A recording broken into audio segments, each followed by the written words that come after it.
At the dawn of World War II in 1939, Josef Stalin sent over 500,000 men across Russia's western border to invade Finland. It was a move that would cost tens of thousands of lives, and began of the legend of Simo Häyhä. For 3 months, the two countries fought in the Winter War, and in an unexpected turn of events, Finland, the underdog, emerged victorious. The defeat was a stunning blow to the Soviet Union. Stalin, upon invading, had believed that Finland was an easy mark. His reasoning was sound. After all, the numbers were decidedly in his favor. The Soviet army marched into Finland with roughly 750,000 soldiers, while Finland's army was just 300,000 strong. The smaller Nordic nation had just a handful of tanks and a little over 100 aircraft. The Red Army, by contrast, had almost 6,000 tanks and over 3,000 aircraft. It seemed there was simply no way they would lose. But the Finnish had something that the Russians didn't, a diminutive farmer-turned-sniper named Simo Häyhä.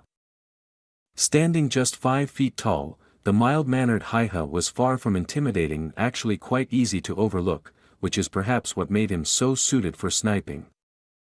As many citizens did, he completed his requisite year of military service when he was 20, and then he returned to his quiet life of farming, skiing, and hunting small game.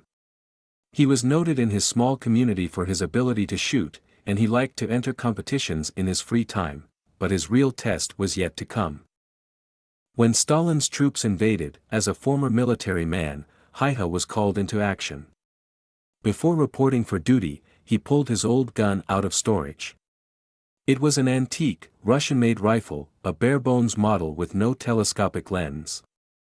Along with his fellow Finnish military men, Häyhä was given heavy, all-white camouflage, a necessity in the snow that blanketed the landscape several feet deep.